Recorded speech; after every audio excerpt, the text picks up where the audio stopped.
So the US is right that Europe has not done enough for their own security.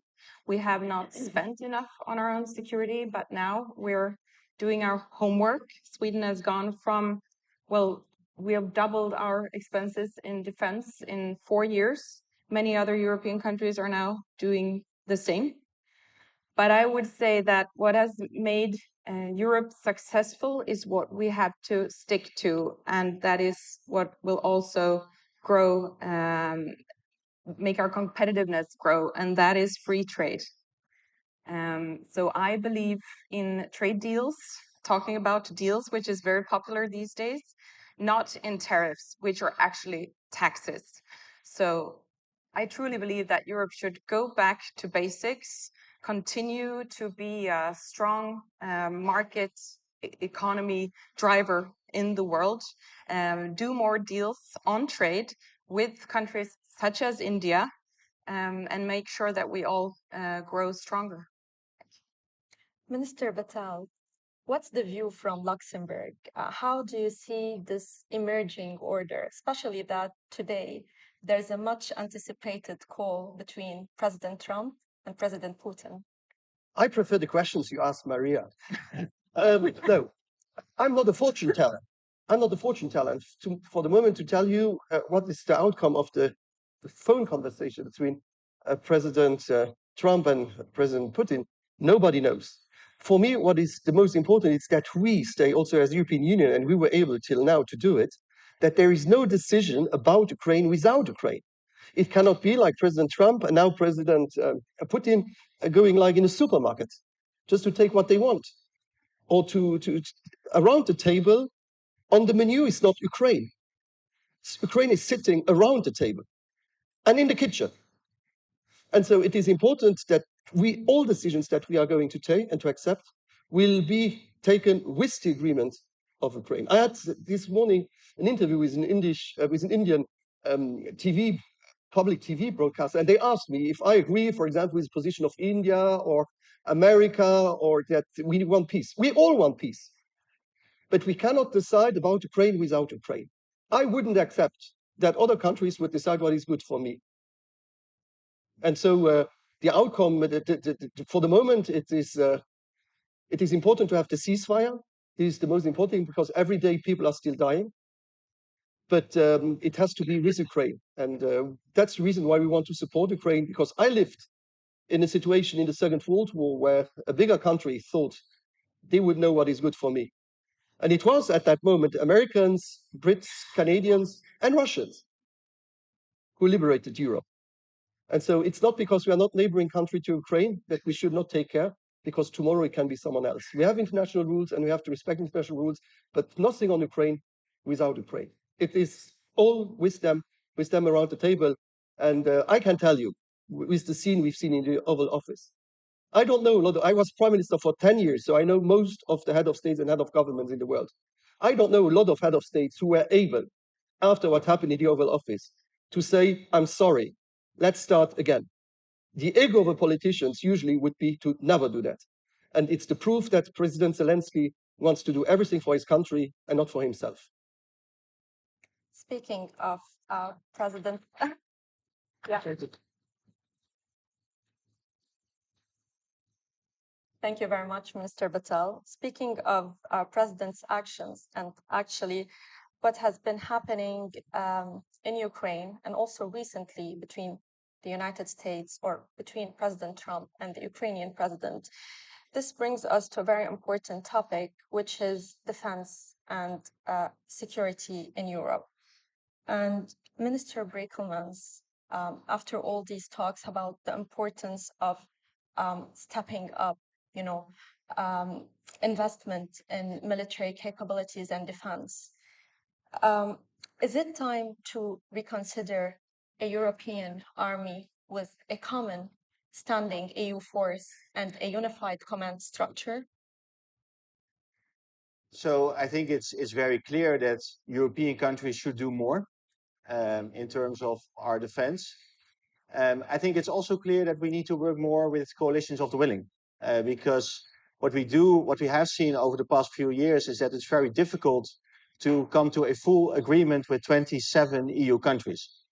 So the fact that there's now a group of European countries talking about robust security guarantees, I think that's very good. And we might have a coalition of the willing now that might change over time, because you can have an election outcome which changes the attitude and the position of a country. Take, for example, how Poland has changed after the election. Take the position of the UK. So I think the reality is that we should not work too much when it comes to defense and to the deployment of our armies with 27 countries, because it's very hard to find consensus. I think we are much more effective if we work with groups that are with coalitions of the willing, and coalitions of the willing that can change over time. I think when it comes to the defense industry, which is one of the key challenges, I think there's a lot that we could do on a EU level. We need to make sure that we invest more in our industries, that we invest more in our innovation, and that we invest more in the strategic capabilities that now the United States is doing. And we should create a roadmap together with the United States to, over time, come to a transition in which we take over more of those responsibilities. When it comes to, that's my final point, we have had many discussions in the EU about ramping up our industry. And what I've experienced so far over the last 9 months as a minister, but also before as a member of parliament, is that it's very difficult for individual countries to transcend their national interest and to step over their national interest. So we have many meetings on the EU level and the NATO level, and all the ministers say the right things, that we should aggregate our demands and that we should standardize and that we should not buy only our specific equipment. And then the ministers of defense go back to their capitals. They look at the equipment that they need, and then they're going to talk to their own industry on how this can be delivered. And we should stop this, because that's not the most effective way to ramp up our European industry. And I think we should stop talking big words, but we should move towards big actions. And also in this case, it can be easier with a small group of countries, for example, 4 or 5, to say, okay, what type of ammunition do we need? Let's bring this demand together and let's set up some factories or set up some production lines. Same with missiles, same with other goods that are relatively easy. Let's start with this. And then we get to the more advanced equipment later. Because I think we do need results in the short term to show that we are able also to ramp up our defense industry faster than we are doing now. And we need to show that we are able to deliver results and not only make big statements. These are very important points, but they also bring us to an important question. Is this arms race, Mr. Belio, is this arms race putting Europe under financial strain, especially amid talks about deficits, national debt? We've seen protests this week. So is this putting Europe under a financial strain? First, it depends on what you define as financial strain, and that's contingent on how you define your priorities. And I think everyone agrees that this is a huge priority for Europe now. We are speaking about an increase from 1 to 2 points. Do we need the mic? Thank you. We are speaking about 1 to 2 points of GDP. So that's not huge in itself, if this is a big priority, which it should be. So it's a little bit, if like saying somebody's going starving and you're saying if eating more food would be putting a financial strain. If he can afford it, he should do it. And I think we should proceed along those lines. And we have to think that, and this goes also for transatlantic links, is that if we want to be credible and useful partners, we need to have our own capabilities, and that's independent of what other actors do, or the US or other actors. So this is something that we should do regardless of the current political makeup in the US. And on the capabilities itself, when you look at the biggest security threat for Europe right now, which is of course Russia, and you see that I was checking before we came into the panel. This is the Russia's economy is 10 times smaller than the European Union. So if we, and we are all Europeans, are on the table, if we are not able, as some of the richest countries in the world, to increase somewhat our military spending to face this threat from this relatively small economy, that means what we have a problem that we are in dire trouble. This is even if we spend half of what Russia spends, it will still be 5 times more than Russia is spending on the military.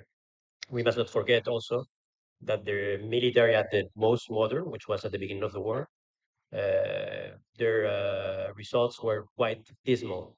So this is not some kind of military juggernaut. This is a geographically big country with a relatively small economy and which is not very efficient at managing its resources. And I completely agree with the Dutch colleague. We need to move forward. This is a matter of urgency. So it's true that at 27, it will be very difficult, not to say impossible. So those countries willing to move forward at a quicker speed, be able to do so, either within the framework of the treaties, which provide for some tools to do this, or elsewhere outside the treaties. But the thing is that we need to step up our efforts very quickly to respond to this threat and also to present something to our allies on the other side of the Atlantic or elsewhere. Thank you. Minister Batal, would you like to add any comments on this? For me, what is important, because we speak very often about figures. It's the fact for the moment when we look Europe, we started with steel and coals. At the beginning, that was European Union, because we knew that we were not the heavyweight, but good weight, but we need to work together. If we look the success today of Airbus, Airbus is not a national company, it's a European company. It's Germany, it's Spain, it's France, it's UK. They came together to create Airbus. It would have been a French plane, a German plane, a Swedish plane, a Dutch plane. I don't build planes, so I don't have Luxembourgish planes, but it would have been not the success we have with Airbus when we compare to Boeing today. So maybe we should have also a common industry of defense. Because for the moment, when we see the Americans, they have 5 guns, they have 5 helicopters, they have 5 planes. We have 20 guns, 20 helicopters, 20 planes, and the interoperability between the countries is not granted. But on the other hand, it costs much. So it would be maybe an idea instead, because it's difficult now. As the Minister of Defense said, he wants to say, we want to spend. But then at the end of the day, they will see also the return on invest. And so I understand that a Czech prime minister preferred that there are, we buy Czech weapons, the Spanish ones, the French ones. And if we have a common project in Europe with some models that we are able to have in common and build in common instead of national industry, but in European industry where we take all the profit, maybe we can have more with less money. But that's not easy. Because everybody wants to say to their voters, we have our industry and we protect our industry. But if we want to have a successful defense industry in Europe, we have to build these national borders and to have common projects. Airbus is the best one. If we wouldn't have Airbus, I think we wouldn't have today a national European country producing planes. And Airbus is a world success because we're able to say, let's do something together. In this very same context, I'll let Ms. Gope comment on that. We will not be mentioning figures, but a set percentage. I mean, we're not mentioning figures, but there are reports that President Trump might calibrate America's NATO engagement in a way that favors members of the alliance that spend a set percentage of their GDP on defense. This is a major policy shift if it happens. How do you see it? I think in the entire debate around European defense spending, I mean, the obvious thing, and the minister just said it now, we all know that many Europeans, not all of them, but many Europeans have been delinquent and have been delinquent for 15 years in spending, as was agreed to, enough on defense. But what bothers me about the current framing, which makes it all about money, is that it looks like if Europeans now scale spending up, it's because the Americans told them that would be the condition under which Article 5 actually exists. In reality, I would like Europeans to understand that this is about security.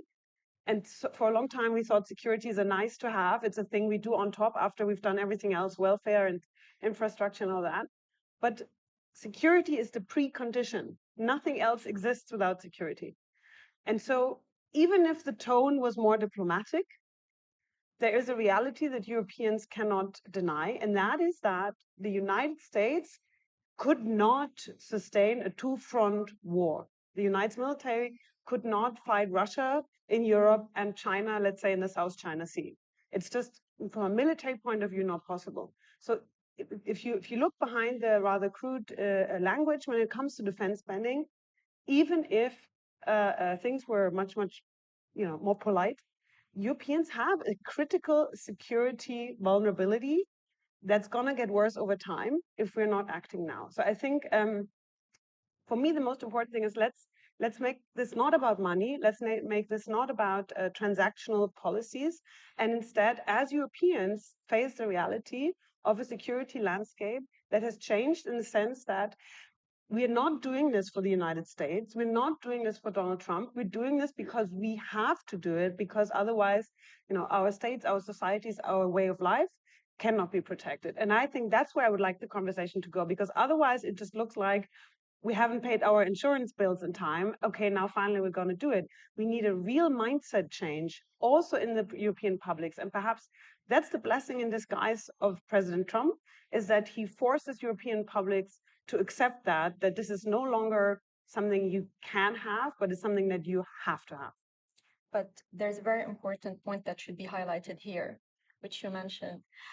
Article 5 of NATO, the pillar of NATO, is it being undermined now? Is it being undermined by President Trump?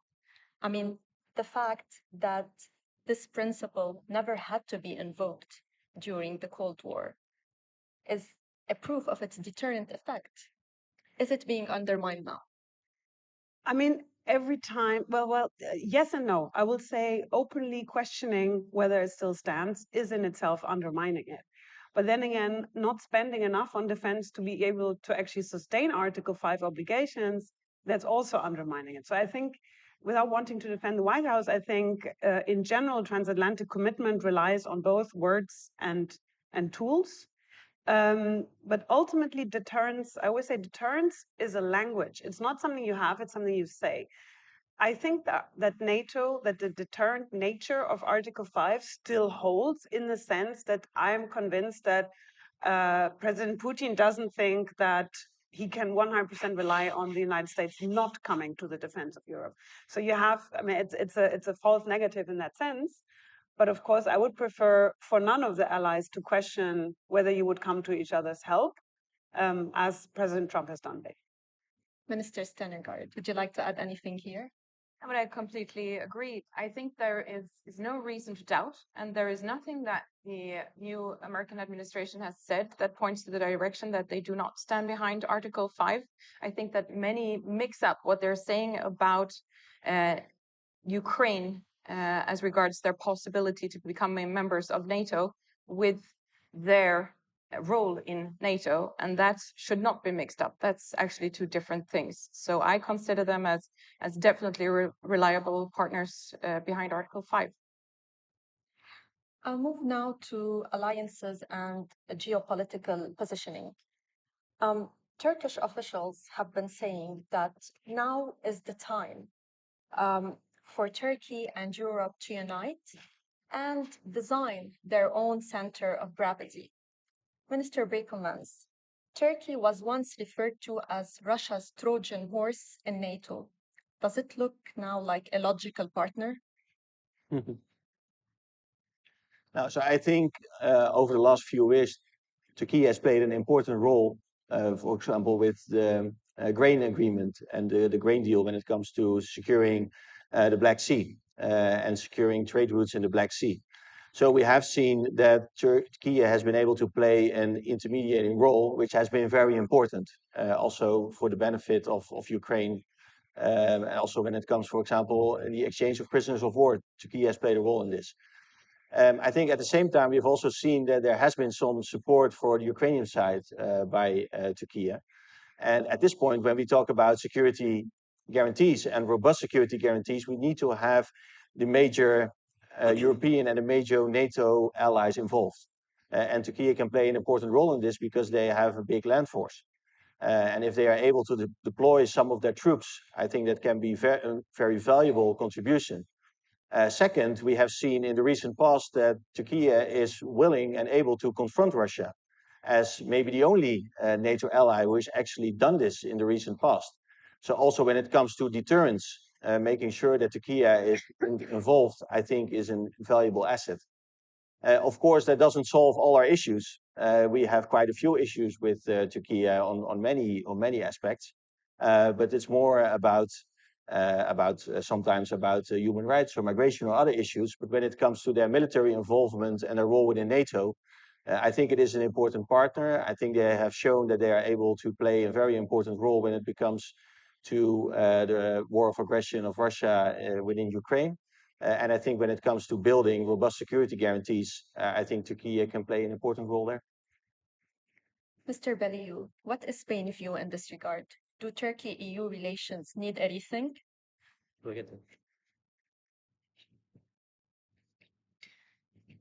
I don't know everything, but I think they should be significantly strengthened. In the specific case of Spain, we have excellent relations with Turkey. We have a Patriot battery in the eastern part of Turkey, in Incirlik, in the NATO base there. And we engage with them both at prime minister level, foreign minister level, etc. constantly. They're playing also an important role in other files, like, of course, Syria, etc.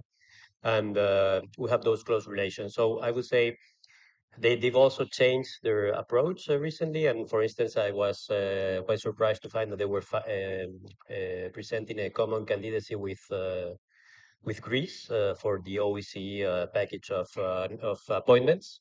So they've taken a more constructive approach. We should do the same.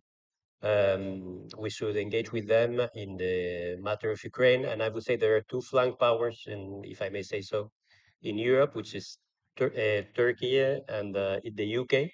Both are big countries. They're about the same size in population-wise. They're both important military powers, and they're both, let's say, at the entrance of the Black Sea, and then at the entrance of the Baltic Sea, which are two places where Russian vessels are likely to be present at some point. And I think we should, with both, engage more deeply in defense and other topics. On Turkey, Spain also supports the accession of Turkey to the European Union, following, of course, the merit-based approach. Also,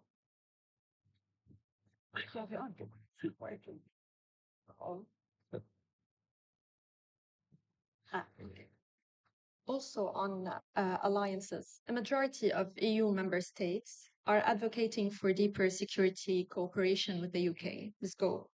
Do you think the EU needs to broaden its security umbrella to include the UK and perhaps southern neighbors as well?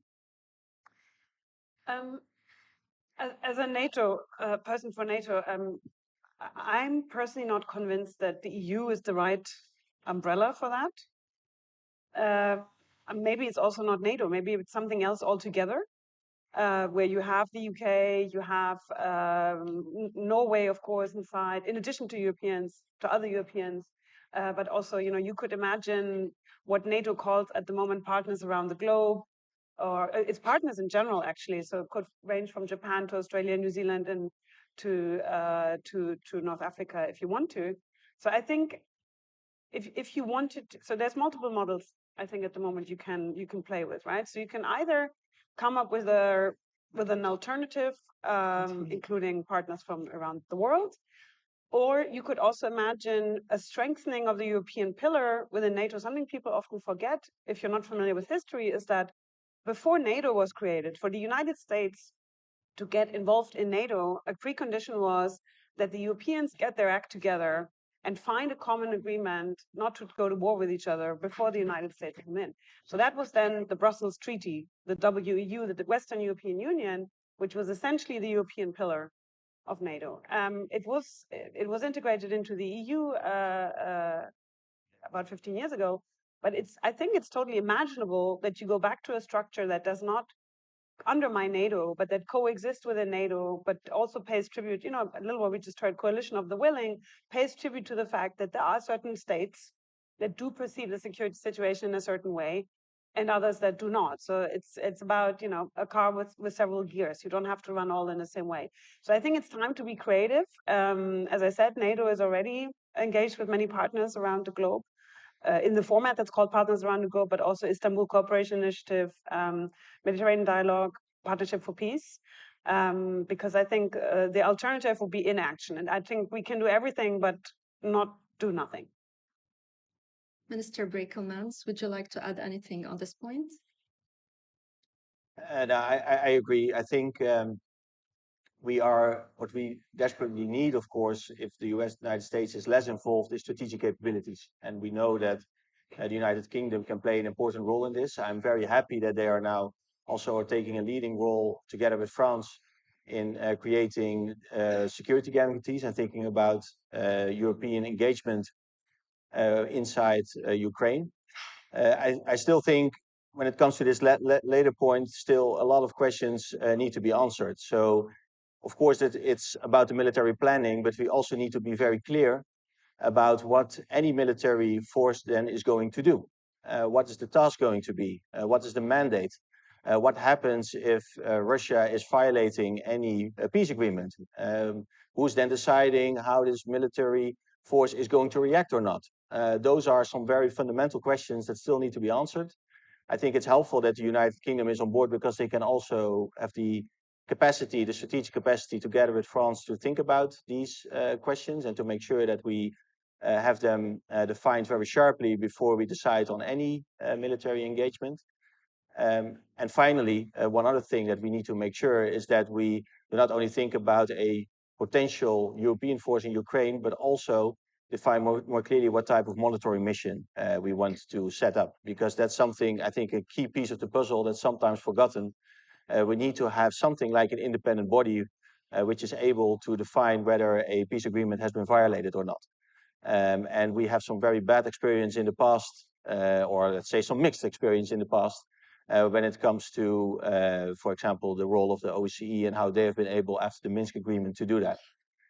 So I think we need to have the United Kingdom on board purely for their military power, but also for their global outlook and for their strategic capacity to make sure that we, as European countries, are able to get to clear answers on these fundamental questions.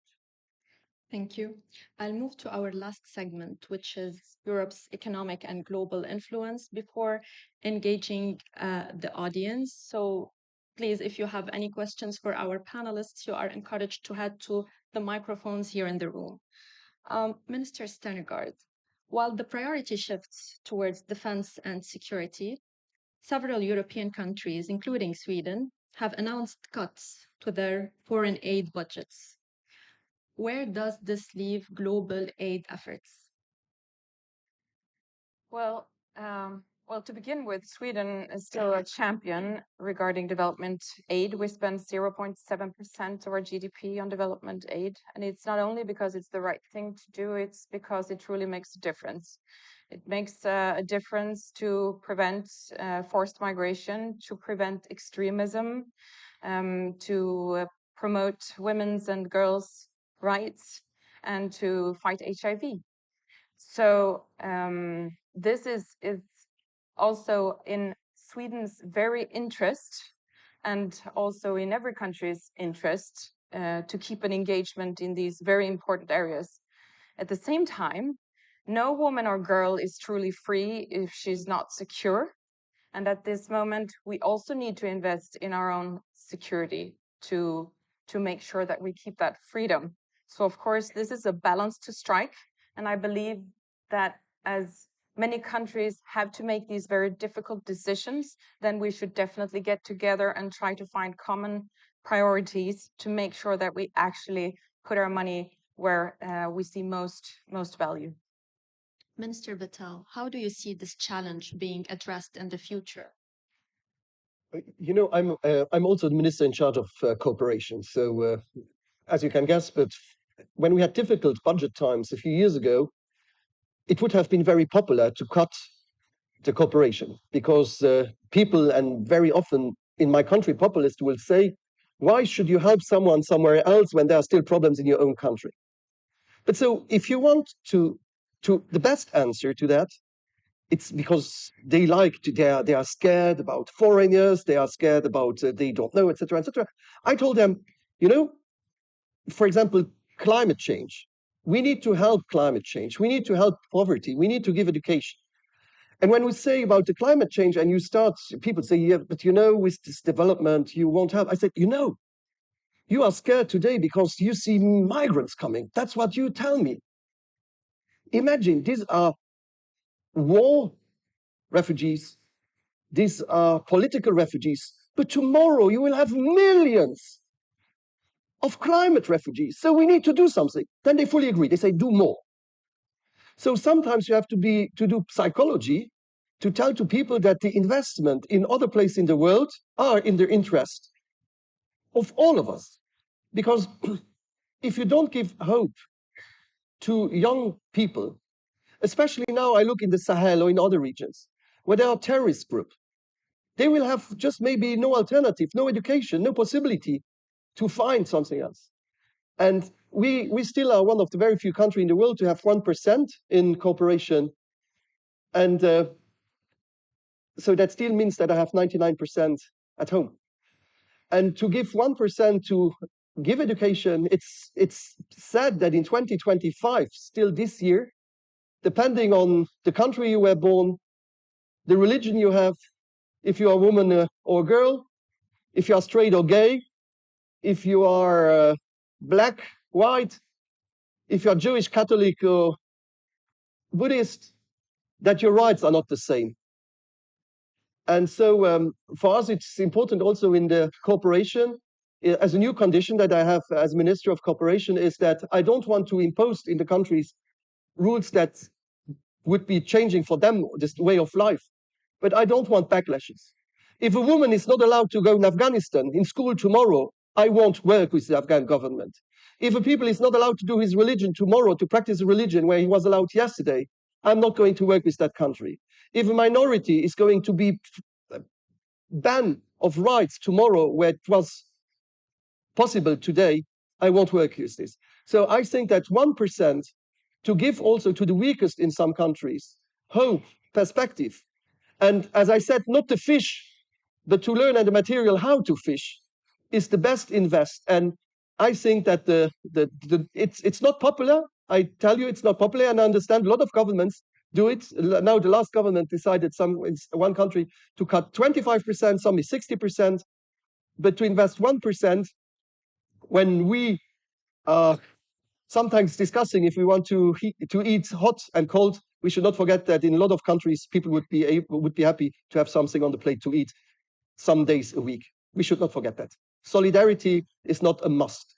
It's a question also of international responsibility. Thank you for this.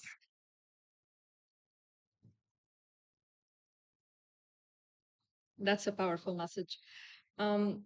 Minister Bettel, looking to the future, in what ways can Europe leverage its technological innovation and digital expertise, to enhance its global influence?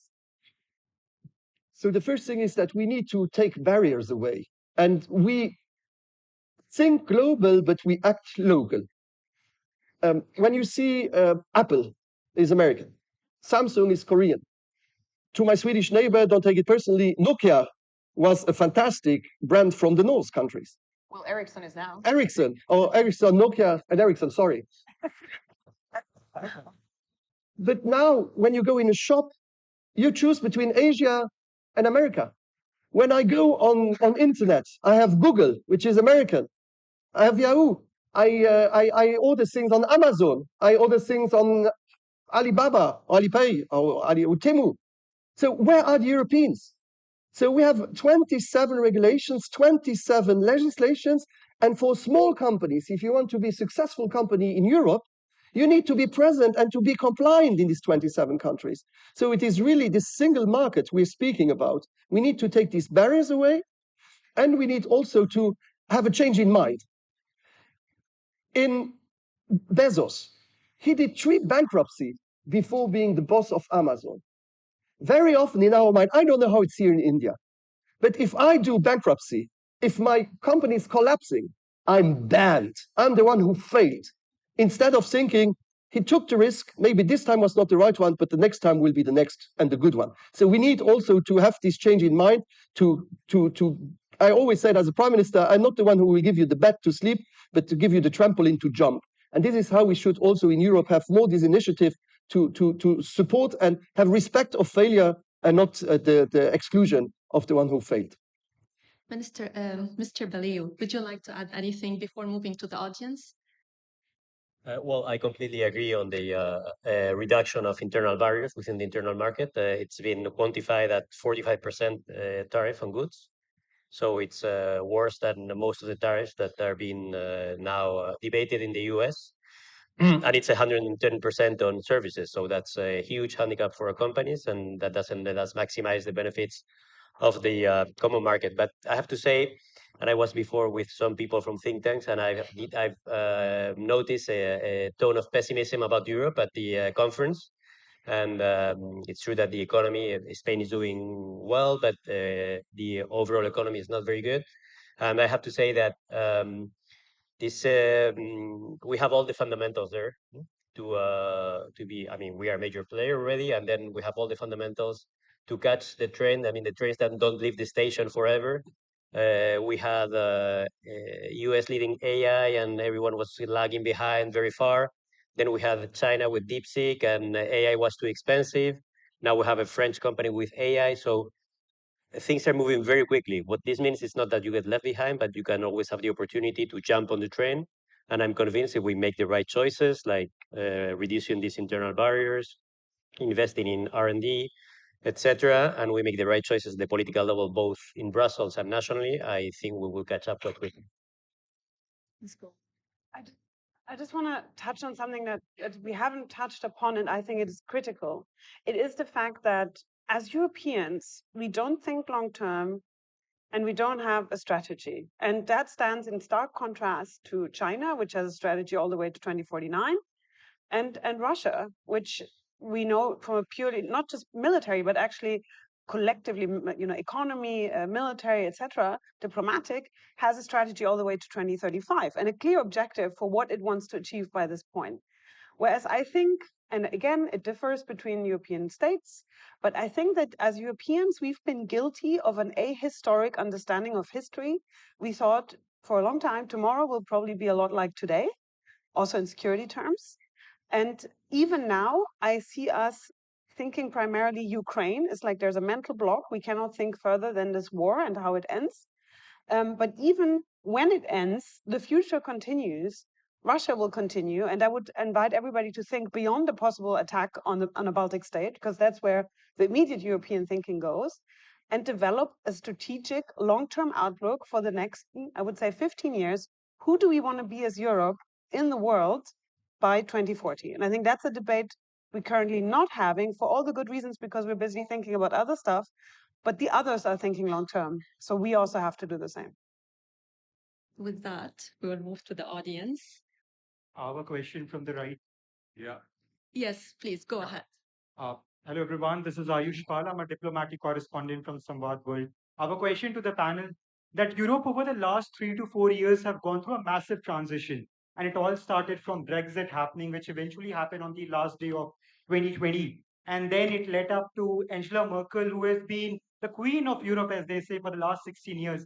She entered Berlin in 2006. She left in an Audi car in 2021. And then the Ukrainian war happened. There's a successive tremors that has happened into Europe. So has it led to a leadership crisis in the European continent, or in the another terms, has it strengthened the leadership? Thank you. Who would like to answer this question? I can take it. Me? Yes, please.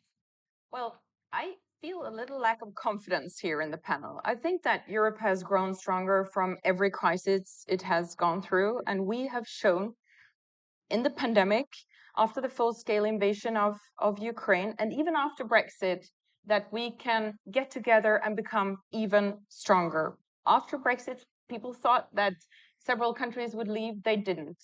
Now we have more countries knocking on the door, wanting to become a part of the biggest single markets in the world, trading freely with 80 countries around the world.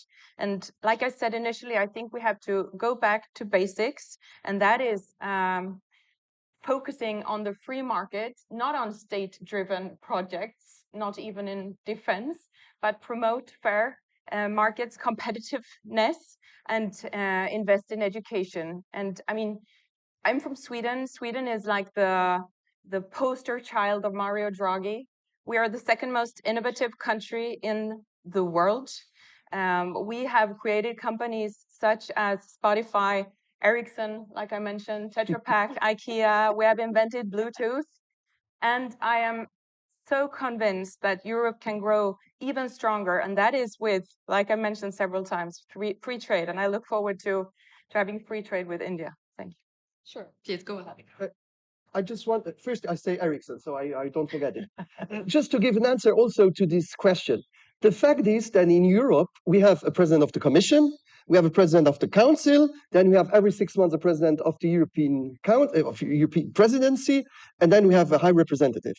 So we should think maybe once, if during European elections every 5 years, we shouldn't have the opportunity to have all transnational lists, because for the moment everybody's voting just for the parties in his own country. So to have a transnational list where the one of these transnational lists with the most votes could be the one to be the candidate for the president of the Commission. So you will have really someone with also the legitimacy from on the electors. I'm just thinking.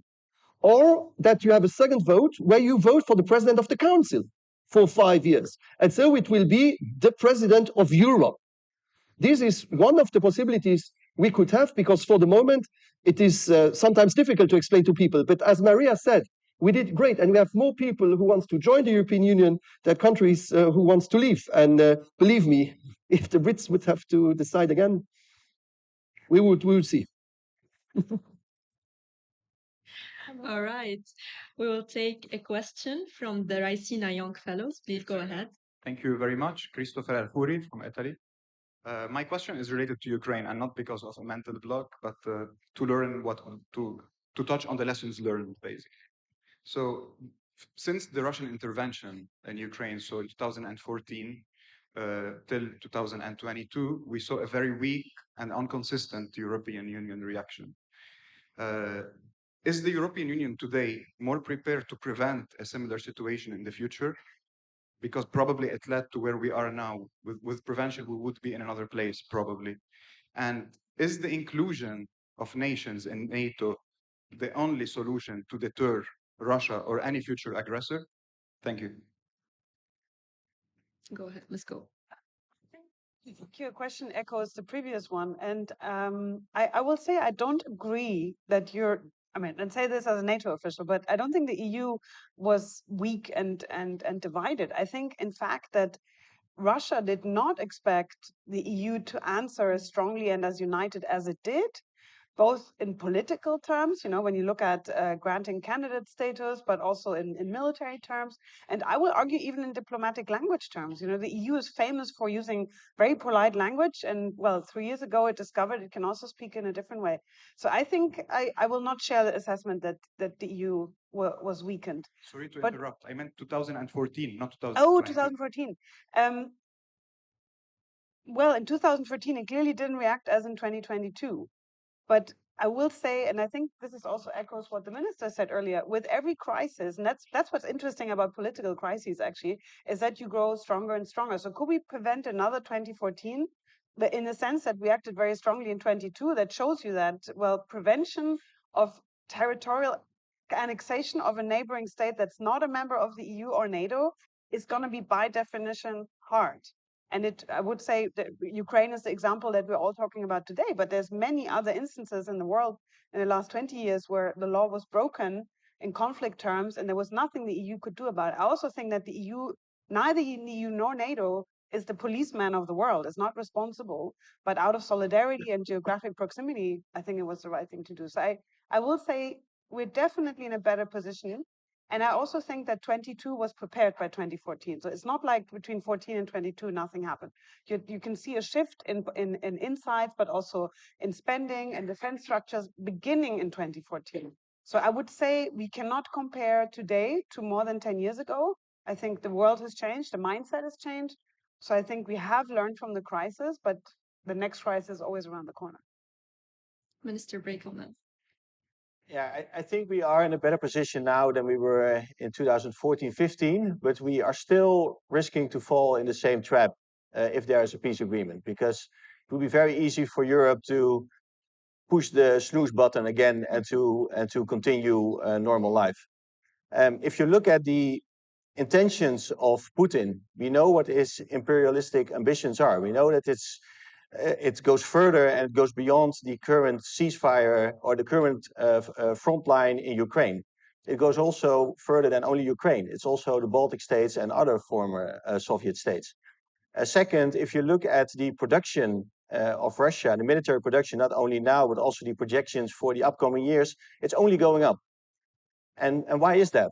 It's not only because Ukraine, it's because they want to be able to show their military force also in other parts of Europe. And third, Russia has transitioned to a war economy. And now to go back to a normal economy and to have hundreds of thousands of soldiers who had like the most terrible war experience go back in your society, I think that would have a very bad effect on your Russian society. So Putin has the intention, has the capabilities, and has the interest to prolong his aggression in the future. And our intelligence agencies estimated that it would take Russia slightly over a year to redistribute and reallocate its forces along the NATO border. So just imagine that there would be a ceasefire over the course of this year, and then it would take Russia a year to move hundreds of thousands of troops to the border with NATO, to the border with the Baltic states. Can you imagine if they do a large military exercise there of 200,000 to 300,000 people, how much panic that would create in the Baltic states and in the rest of Europe? And we know from our experience with Ukraine that we only know 1 week in advance if it's just a large military exercise or it's the preparation for a large-scale attack. So we need to be aware of this scenario. This is not an unlikely scenario. The only way that we can make it unlikely is if we make sure that our defense and our deterrence is in order. And we need to act now because we do not have much time. And that's why we need to invest much more in our defense. We need to produce much more. And we need to make sure that over the next couple of years, we keep our deterrence power in place, not only in Ukraine, but also in the Baltic states and along the NATO border. Because otherwise, I can imagine that we will be sitting here in 5 to 10 years, and that we will come to the conclusion that we made the same mistake twice as Europe, and we should prevent that at all costs. Unfortunately, we won't be able to take any other questions because our time is up and we need to wrap up with this closing question for all our panelists. While Ukraine remains at the center of Europe's security concerns, instability in other regions, from the Middle East to the Indo-Pacific, also has direct implications for European security. I myself come from the Middle East. We are today in India, and these discussions are taking center stage. The question is Europe maintaining a global security outlook, or is Ukraine consuming all the strategic attention? Minister Batal, in a few words, please. Shortly. So the first thing is, it's not only Europe. It's not only Europe. It's burning everywhere. It's in Africa. We have in the Sahel. We have in Congo, Rwanda. We have Eritrea. We have Sudan. I could make a list of countries where it's burning for the moment. So I think what would be the most important thing is also that international rules are respected. People don't care. We have the UN. They are dog without teeth. They bark, but they don't bite. And so it would be important that we have international law respected and international regulations, and that we stop to speak about each other, but we speak to each other, and that we have international bodies that works. For the moment, the multilateralism is on crisis. And believe me, if this crisis doesn't finish, it won't be a happy ending. So I really hope that Europe has a role, but not only Europe. And I just want to remind that these 5 countries we are in the Security Council are there because they were the peacemaker, not the troublemaker. Thank you very much, Minister Stannergaard. Well, if anything, the unlawful war on Ukraine has shown how important it is to collaborate with other countries, regardless of where they're situated in the world, to stand up for the rules-based world order. And that is being challenged not only in Ukraine, but also in the Baltic Sea and in South China Sea. And security is so closely interlinked all over the world. And therefore, we also have to cooperate with countries all over the world. I mean, the most obvious example is that North Korea is sending troops to fight on the Russian side. And that is the reason why the EU is looking at increasing its cooperation with countries, like-minded countries around the world. And that is why Sweden has adopted a defense cooperation policy for the Pacifics. And so I definitely believe that democracies now need to stand together and stand up for what is right. And it is also a European obligation to do so all over the world. Thank you. Thank you, Minister Brekelmans. Yeah, I very much agree. And if I can build on that, you know, India is the biggest democracy in the world. The EU is the second biggest. So I think we share a lot of the same values. Second, I think if you look at our interest, security very much interconnected, but also if you look at the Netherlands, for example, we are a trading nation. Freedom of navigation at sea is key for us. Same is true for India. And we all benefit from international law and for making sure that more aggressive powers are not violating this. These are just a few examples, but there are many more in which we have same values, same interests, share the same principles. And I think there are so many opportunities to work together. Over the last 2 days, I had discussions about the defense industry. I think if you look at our technology and innovation, there are so many synergies, but also a country like India can bring the scale that we as a smaller country like the Netherlands need, or that Europe sometimes need. We need to ramp up our production massively. So let's work on these opportunities, let's explore that, and let's make sure that we keep in mind that we share the same values, same principles, and that we share the same interests. And then I think together we can be a force of good in this polarizing and this sometimes dangerous world. Thank you, Mr. Bellio. Thank you. First, you said we were concentrating too much on Ukraine, and of course, it's consuming many resources. But I would say that first of all, supporting Ukraine is the best security guarantee for Europe. And as the Dutch colleague said, once they free up their resources in Ukraine, then other things become possible. And secondly, I would say, and this is a more general concern, is the best guarantee for the principles of the UN Charter, which is self-determination of peoples, sovereignty, territorial integrity. If we set the precedent that you can invade your neighbor and take away its territory after a brutal war, then we're going to very ugly places in the world. So that's first. And secondly, on engagement. We are engaging, and well, I see that there are several members of the Foreign Affairs Council today in Raisina, and there was a Foreign Affairs Council yesterday, and they weren't there because they're here, so they're engaging with India, which is a very important country. We are engaging with the Middle East. In the case of Spain, we recognize the state of Palestine on May last year, along with other European partners, and we are pushing for a two-state solution in the Middle East. We're engaging more with Africa. We are putting a special focus on Western Africa, which is our territorial neighborhood. And last, but certainly not least, we are pushing for closer relations between the European Union and Latin America for the Mercosur agreement, which will be the largest trade agreement in the world.